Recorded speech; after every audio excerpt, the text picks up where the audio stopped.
chef and owner of Riverine Rabbit. Today we're going to be cooking 5 dishes, and we're going to be starting off with our beef dish, which is one of our most popular dishes on the menu.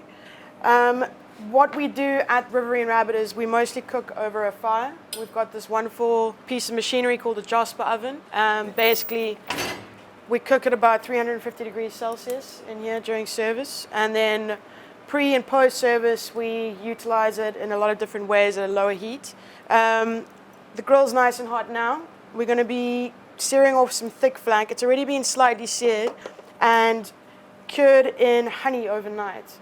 What I'm going to do now is just add a spice mix to the beef.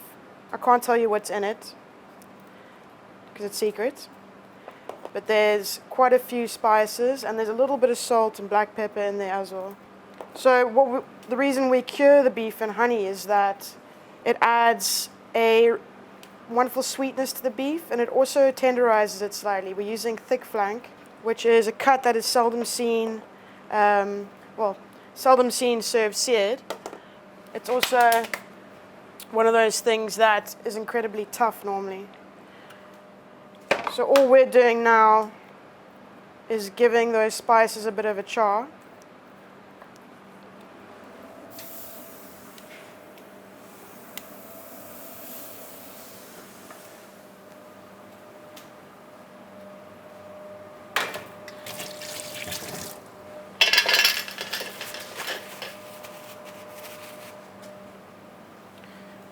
We generally keep the door closed when we're searing things off because it seals a lot of the smoke in there, and that's the flavor that you're looking for whenever you cook over a fire. You're looking for maximum smoke.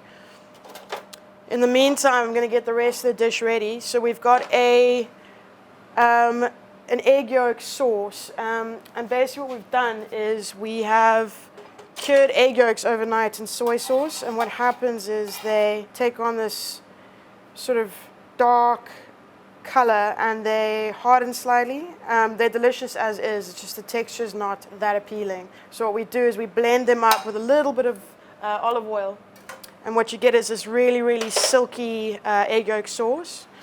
And then we've also taken some more egg yolks and essentially cured them in salt and sugar for a week. And what happens there is that they become hardened, and their flavor improves quite drastically. Just turning the beef over quickly.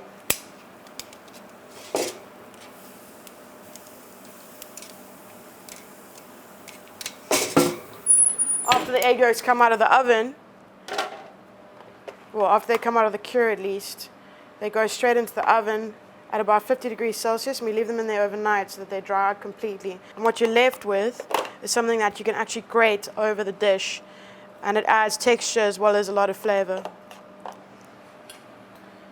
So we're going to start plating up shortly. The other components to the dish, we've got a traditional kimchi, which is made with some white cabbage, a little bit of togarashi spice, which is a Korean spice mix, some daikon radish, and a few other bits and bobs, including onion and garlic, and a little bit of fish sauce. And what we do is we essentially chop up the cabbage and daikon, mix it with the spices and the onion and garlic, and leave it out at room temperature for a couple of days. And what happens is a lactofermentation occurs, and the kimchi takes on a slight acidity, which is exactly what we're looking for. So the beef's come out. So obviously you can't smell it, but there's a large amount of smoke coming off the meat now, which is absolutely perfect. It's slightly warm, but it'll still be cool in the middle, which is what we're looking for when we're serving seared beef. So we're just going to slice up a little bit now. Obviously a sharp knife is super important. So you can see that the beef is literally just seared on the outside. And it's got this sort of shiny, opaque look in the middle, and that is a good indication that the honey's done its job and has penetrated the meat all the way through. And what we're left with is something that is slightly sweet but extremely tender at the same time. We'll counteract that sweetness obviously with the spice mix that we've thrown on the top of the beef. We'll also add a little bit of salt to it now.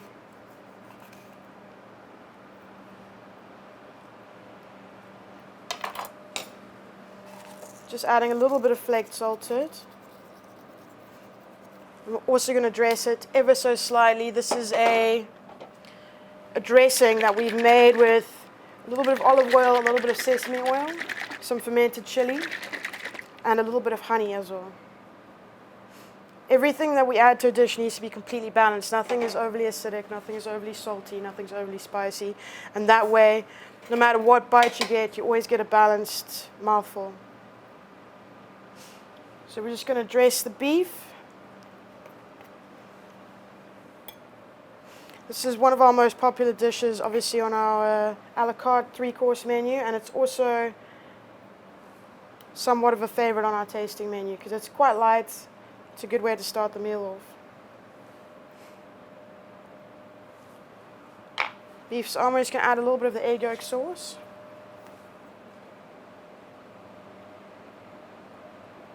So the texture of the sauce now is incredibly silky, which is perfect for what we're after. We're just going to add a few more garnishes. We're going to start with the kimchi. Just going to add a few little bits.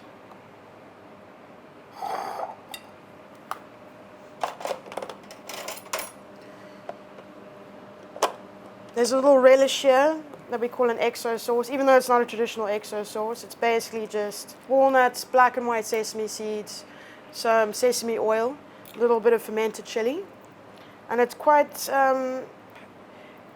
textural. It adds a bit of texture to the dish as well as a little bit more seasoning.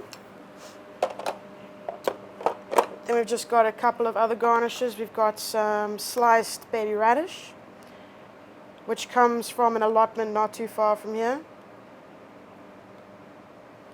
And a little bit of spring onion, also from the same allotment.